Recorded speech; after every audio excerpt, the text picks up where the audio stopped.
Kalian harus hati-hati, karena ucapanmu pada dirimu itu ucapan yang paling keras terdengar.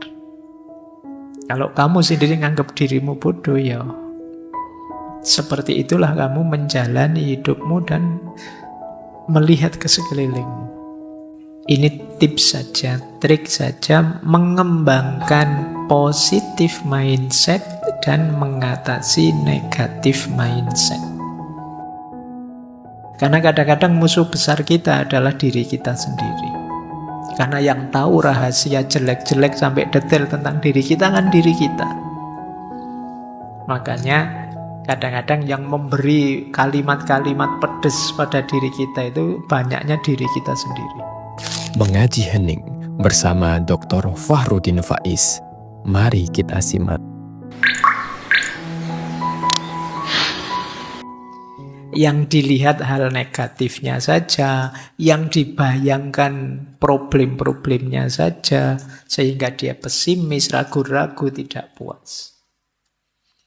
Ada apa saja yang ada di pikirannya adalah kemungkinan buruknya. Ini negatif mindset. Kalau melihat apa-apa yang dilihat kemungkinan buruknya. Selamat ya, kamu bisa lulus, IP-nya tinggi. Allah, lulus IP tinggi tidak jaminan masa depan kok Pak. Gitu, guys. Selalu lihat aspek buruknya. Padahal tinggal kamu nikmati momenmu. Lulus sekarang, wisuda sekarang, membahagiakan temanmu, senang-senang foto-foto. Tapi kamu malah mikir masa depan yang suram. Ini namanya negatif mindset. Melihat apa saja dilihat negatifnya. Nanti diajak makan di angkringan, makan kayak gitu, kolesterolnya banyak. Nanti diajak makan di restoran yang bagus, yang mewah, itu biayanya besar. Pokoknya diajak apa saja dilihat negatifnya. Hidupnya tidak bisa senyum, pokoknya merengut terus tiap hari. Ini orang yang negatif mindsetnya. Selalu lihat opsi negatifnya. Sisi negatifnya. Yuk jadi hidup kita jadi berat. Yuk hidup ini sebenarnya tergantung cara pandang kita dan memang bisa positif, bisa negatif. Tapi orang negatif hanya lihat negatifnya saja. Dan akan sangat berat untuk hidupnya. Dia akan gelisah terus. Oke. Cirinya apa? Negatif mindset.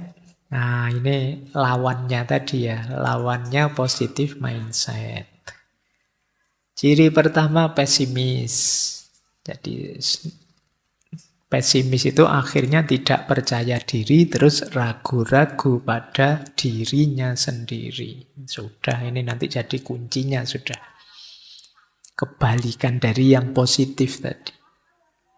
Ciri ketiga, catastrophizing. Jadi catastrophizing itu cenderung senengannya melebih-lebihkan. Jadi mudah panik oleh hal-hal kecil karena bayangan efek besar. Jadi pusing sedikit, jangan-jangan stroke ini ya, kolesterolku berapa ya. Ini catastrophizing. Jadi pikirannya senengannya melebih-lebihkan apa-apa. Sebenarnya sederhana, tapi kamu anggapnya seolah-olah ini bahaya besar ini. Sekedar satu mata kuliah, nilaimu ada yang misalnya. Wah, ini mesti masa depanku hancur ini gara-gara satu nilai ini. Wong cuma satu mata kuliah saja loh. Diulang kan bisa, tapi kamu anggap itu bencana hebat, seolah-olah hidupmu sudah selesai gara-gara itu. Wong masih pacar saja putus, kamu kok sesedih itu sih? Ya sedih, enggak apa-apa, tapi enggak sampai segitunya lah. Hidup saya gelap sekarang Pak, enggak ada sandarannya, enggak ada. Allah, nyari sandaran yang lain banyak. Tapi seolah-olah hancur hidupmu. Ini catastrophizing. Senengannya melebih-lebihkan. Oke, baik, kita lanjutkan ya. Iya sih memang ada masalah, tapi kan kecil saja itu masalahnya. Enggak sampai sebesar itu. Jangan sampai membuat kita ketakutan. Kemudian ada blaming mentality dan victim mentality. Mentalitas menyalahkan atau mentalitas jadi korban. Ini sederhananya, ini biasanya nyari kambing hitam. Kalau ada masalah, nuding kiri, nuding kanan. Pokoknya masalah itu selalu di luar diri saya. Saya ini hanya korban. Selalu begitu mikir. Itu namanya blaming mentality and victim mentality. Orang-orang itu loh yang mengacaukan negara. Saya sekarang yang susah yang itu. Jadi selalu nuding. Seolah-olah saya sangat baik, sangat bersih, sangat bagus. Mereka itu yang sangat rusak, sangat gelap, sangat hitam. Jadi ya bukan berarti mereka benar dan bukan berarti kita salah total. Enggak. Pasti ada share-nya kok. Kalau memang situasinya negatif, kita punya andil juga. Mereka juga punya andil dan lain sebagainya. Tapi efeknya blaming and victim mentality itu orangnya jadi tidak mau introspeksi. Kalau tidak mau introspeksi, ya tidak ada kemungkinan perbaikan dari dirinya. Sementara kita tahu manusia itu tidak ada yang sempurna. Selalu ada kurangnya. Karena itu, Pak apa ndak boleh Pak nyalain orang kalau orangnya memang benar salah, ya boleh saja, tapi kamu jangan lupa dirimu sendiri. Jangan menutup mata, kadang-kadang kita juga punya andil yang salah, yang negatif. Jadi kadang-kadang kita ketakutan sendiri, khawatir disalahkan, khawatir direndahkan, terus kita blaming and victim mentality ini. Ya ruginya banyak mental ini, kita akan dijauhi orang. Jangan deket-deket teman itu, nanti kita jadi kambing hitamnya kalau dia ngalami apa-apa. Nanti kita yang dituding-tuding kalau dia ngalami yang negatif-negatif. Kamu kan tidak nyaman kalau punya teman tipe ini. Jadi dia yang berulah, kita yang disalahkan, dan dia yang merasa jadi korban.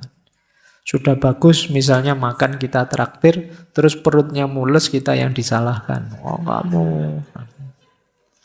saya tidak pernah semules ini gara-gara kamu traktir aja gitu.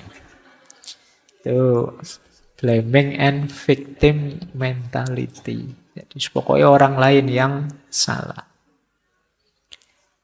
Terus perfeksionis. Jadi tidak mau ada cacat sekecil apapun tentang apa saja. Ini akan sangat berat. Jadi misalnya meja ini. Pak sebenarnya saya sejak tadi tidak nyaman Pak. Meja itu harusnya lebih ke kanan 5 cm Pak. Kalau ini kan kurang tengah itu Pak. Orang perfeksionis. Orang perfeksionis itu ya sampai level tertentu kadang-kadang bisa semacam gangguan jiwa. Dia gelisah kalau ada orang, kamu kopiahmu kok rodok miring, ya lurusin dikit gitu loh. Nggak nyaman saya lihatnya. Itu gaya-gaya orang perfeksionis. Jadi susah sekali melihat sesuatu yang tidak pas, meskipun sangat kecil, sangat sedikit. Sementara di dunia ini ya memang tidak ada yang sempurna. Dan ini akan sangat memberatkan kita. Kalau mentalnya mental perfeksionis, mengejar yang sempurna. Kan dulu pernah saya ceritakan itu ya, ada di sesi kalau tidak salah emotional quotient, ada mahasiswa yang ingin nilainya sempurna. Dia tidak mau menerima kurang sedikit saja. Jadi semua nilainya A semua. Kecuali ada satu mata kuliah yang dosen yang ngasih nilai tiba-tiba amin. Dia tidak terima dikasih nilai amin. Akhirnya pulang ke rumah, ngambil senjata, balik ke kampus, dosennya ditembak sampai tewas. Jadi ketidakmampuan dia mengelola emosi. Dia pinginnya nilainya perfect sih. Kok enggak perfect? Oh, dia gelisah, dia takut. Ada kurang sedikit saja dia takut luar biasa. Ini negatif mindset. Baik, kita lanjutkan ya. Semoga tidak ada yang perfeksionis di sini. Biasa sajalah. Kita manusia tidak ada yang sempurna. Kan ada quotes begini. Sempurnanya manusia adalah ketika dia bisa menerima ketidaksempurnaan. Jadi kalau kalian masih belum bisa menerima ketidaksempurnaan, ya nikmatilah kegelisahanmu. Karena kalian tidak akan ketemu yang disebut kesempurnaan itu. Sehebat apapun orang, sedahsyat apapun orang.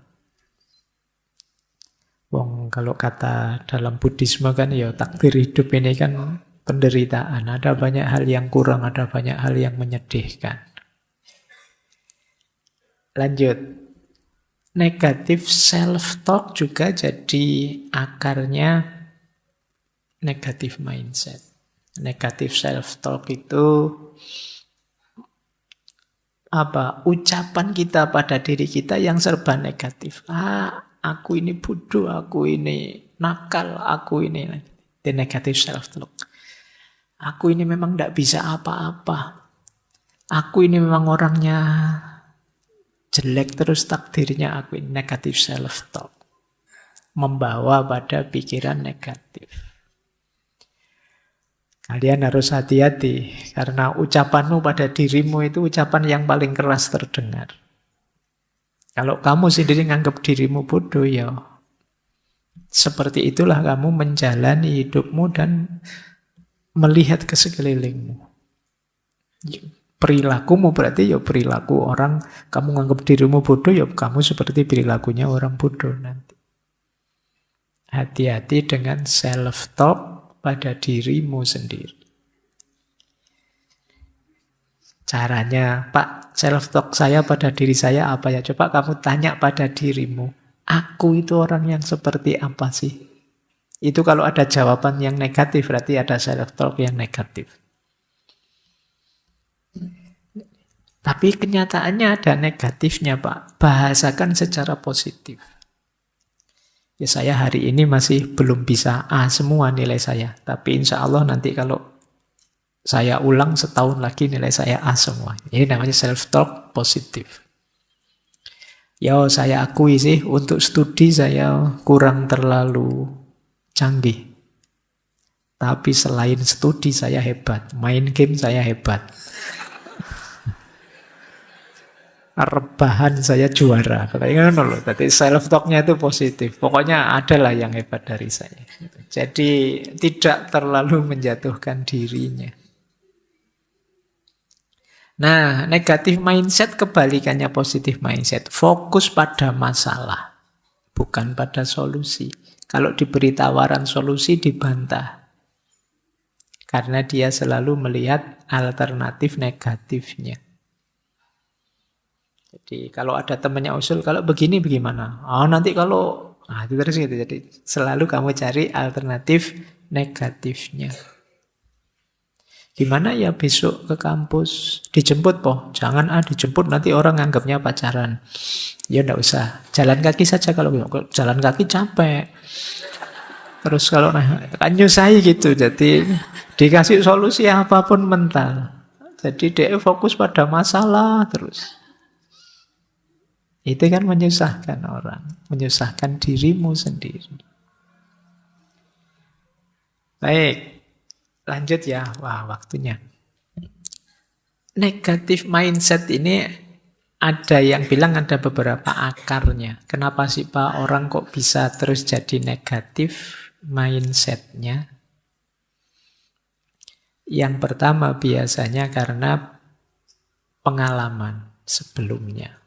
Mungkin pengalaman pahit, pengalaman negatif yang membuat dia defense. Membuat dia trauma.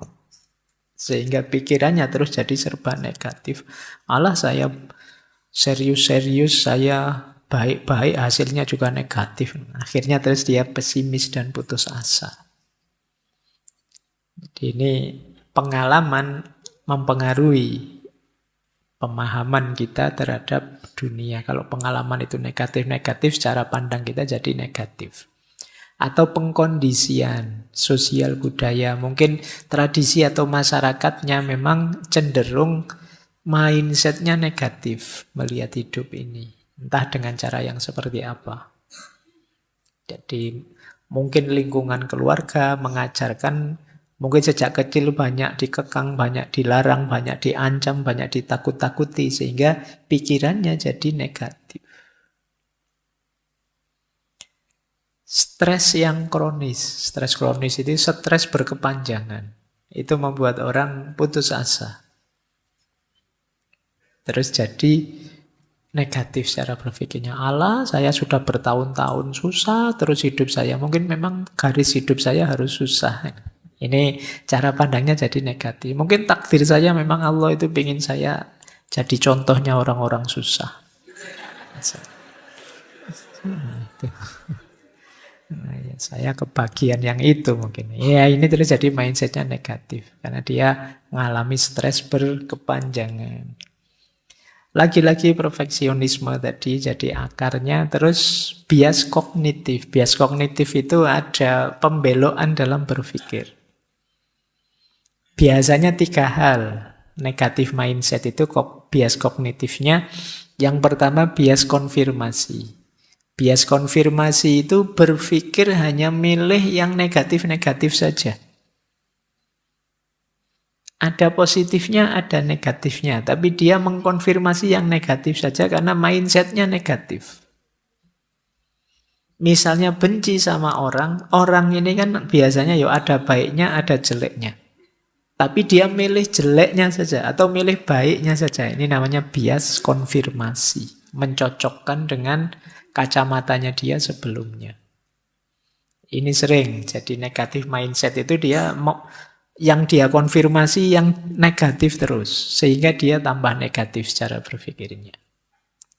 Ada orang yang berpikirnya hitam putih. Kalau tidak baik, ya buruk. Karena sudah bias konfirmasi mikirnya hitam putih, ya akhirnya ketemunya hitam terus. Jadi mikirnya selalu ini baik, ini buruk. Tidak ada kok. Ini sebenarnya baik sih tapi ada buruknya juga. Ini buruk sih tapi dikit-dikit ada baiknya juga. Nah, itu, hidup itu biasanya begitu. Tidak ada yang total perfect. Tapi kita sering lebih hitam putih. Atau generalisasi berlebihan.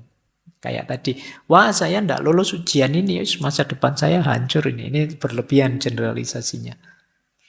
Kalau cuma studi saya gagal, bisa sih masuk akal. Tapi kalau hidupmu hancur total, enggak lah. Itu namanya generalisasinya keterlaluan, berlebihan. Ini membuat kita negatif.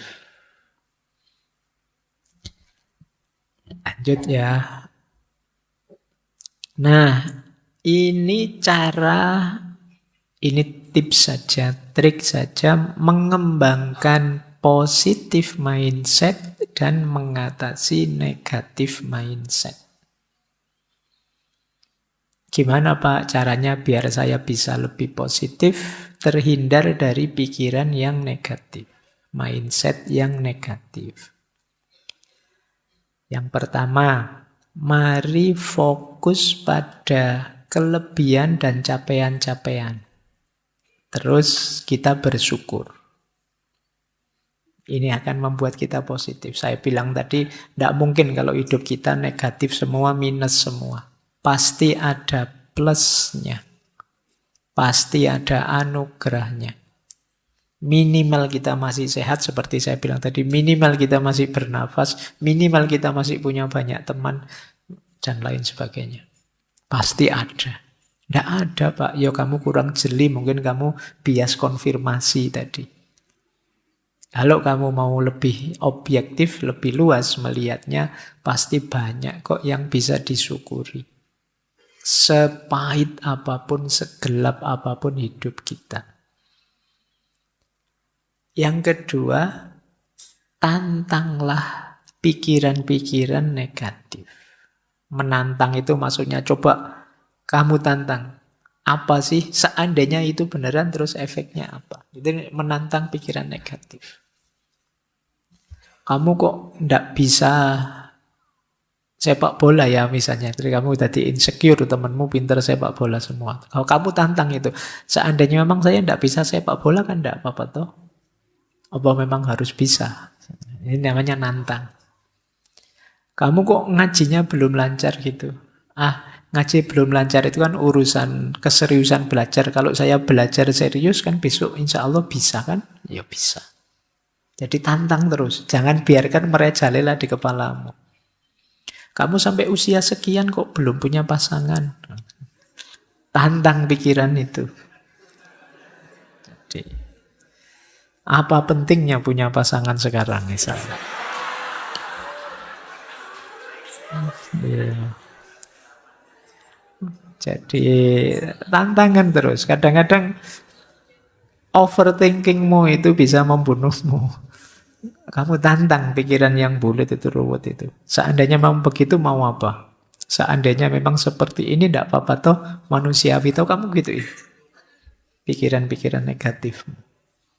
Biasa saja toh. Toh kalau memang mau saya bisa bangkit kok. Bisa kok saya kalau sekedar itu saja. Jadi tantang hidupmu begitu. Jangan biarkan kamu dipenjara terus oleh pikiran-pikiran negatifmu. Yang ketiga, untuk meminimalisir biar tidak ketemu pengalaman-pengalaman negatif traumatik, tetapkan harapan yang realistis saja. Keinginanmu jangan keduvuran, jangan terlalu tinggi.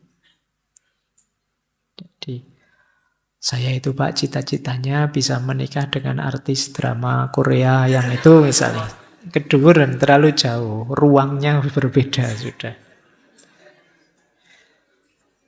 Daripada kamu stres tanpa alasan, lebih baik harapkanlah yang realistis saja. Yang terjangkau saja, lebih aman, lebih nyaman. Meskipun saya kuliahnya di UIN, Pak, jurusan tafsir, tetap saya pengen jadi dokter, Pak. Oh, ya. Ya enggak nyambung. Nanti kamu stres loh. Jadi dukun mungkin agak bisa. Pengobatan ya, jadi dokter sulit. Nah, kayak gini ya untuk harapan yang realistis. Menghindari tadi loh kamu pengalaman-pengalaman traumatik, kekecewaan. Kemudian cari circle yang positif. Hati-hati dengan circle, kadang-kadang ya dia yang bikin takut-takut. Ayo, kamu ngalami itu, sebentar lagi mesti kamu tambah ngeri akhirnya. Bahaya loh kamu begitu itu, kamu tambah ngeri kan. Hati-hati dengan circle-mu.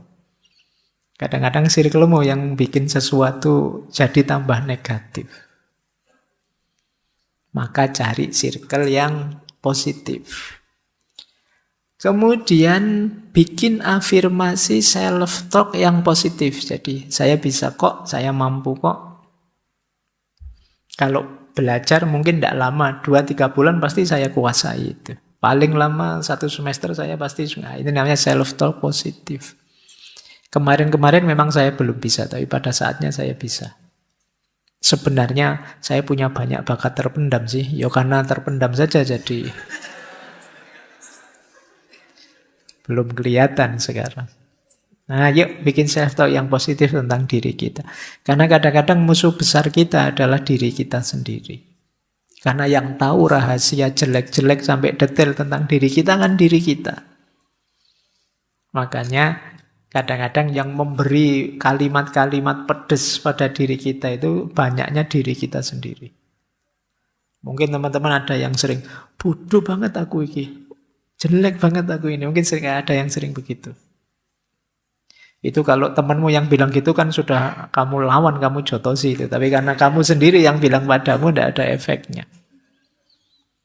Jadi ayo self-talk yang positif. Terus self-love. Cintai dirimu. Betapapun dirimu lahir dan batin itu amanat dan sekaligus anugerah dari Allah. Jaga dia sebaik mungkin yang kamu mampu. Terus jangan terlalu tegang dalam hidup, sekali-sekali rileks. Ya guyon-guyon, ya humor, ojo kaku-kaku. Jadi ya tidak 100% hidup ini harus tegang, harus serius. Ada humornya, ada rileksnya. Tapi ya tidak 100% humor dan rileks. Nanti tak bilang gini terus, wah berarti saya tidak salah toh Pak, rileks itu. Iya, ya tidak rileks 100% juga. Jadi rileks itu ya cemilannya, ya di menu utamanya hidupmu ya kamu serius. Tapi ya jangan menu utama terus, nanti capek. Jadi guyon biasa, jadi tidak apa-apa. Biar kalau di medsos itu kan sering orang tidak bisa guyon, wah kayak kanebo kering kamu tidak bisa. Kaku, tidak bisa dianu. Kamu juga kan tidak nyaman kalau deket temen, tidak bisa diajak guyon, tidak bisa diajak. Jadi biar tetap positif. Karena bahkan kalau menurut Rasulullah senyum saja sedekah, apalagi menggembirakan. Dulu kita pernah belajar akhlak menurut Imam Ghazali itu, di antara cirinya orang yang akhlaknya luar biasa, yang pertama dia sendiri gembira, yang kedua dia bisa menggembirakan orang lain. Jadi orang yang bisa menggembirakan orang lain itu di antara ciri kemungkinan orang ini karakternya baik. Sehingga kalau dia datang, orang senang, gembira dengan kedatangannya, bukan malah tegang, bukan malah bubar. Wah, teman ini datang, bubar, aku minggir, nanti mesti sebentar lagi tausiahnya keluar, mesti ini, wah, nanti ya, mungkin ada teman-teman, hati-hati juga dengan circle-mu. Jadi, ayo santai, tapi juga jangan sepenuhnya santai, jangan 100% santai. Cemilannya itu. Kemudian alihkan fokus dari masalah ke solusi. Dan yang terakhir, belajar hal-hal yang baru. Kenapa belajar hal-hal yang baru? Kalau kalian nambah skill, nambah kemampuan, nambah bisa ini, nambah bisa itu biasanya nambah percaya dirimu. Coba saja, misalnya kalian yang muslim misalnya, apa ya Pak, berat ya berlatih ini itu. Sekedar kalian hafal surat Yasin atau kalian nambah juz 30, nambah surat ini, surat itu ada kebanggaan sendiri.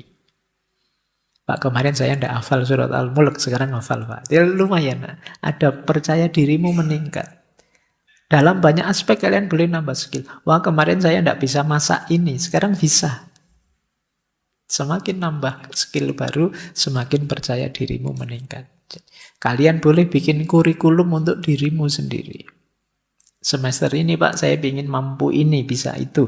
Semester depan saya ingin bisa ini, bisa itu. Akan meningkatkan kualitas dirimu dan meningkatkan mindset positifmu.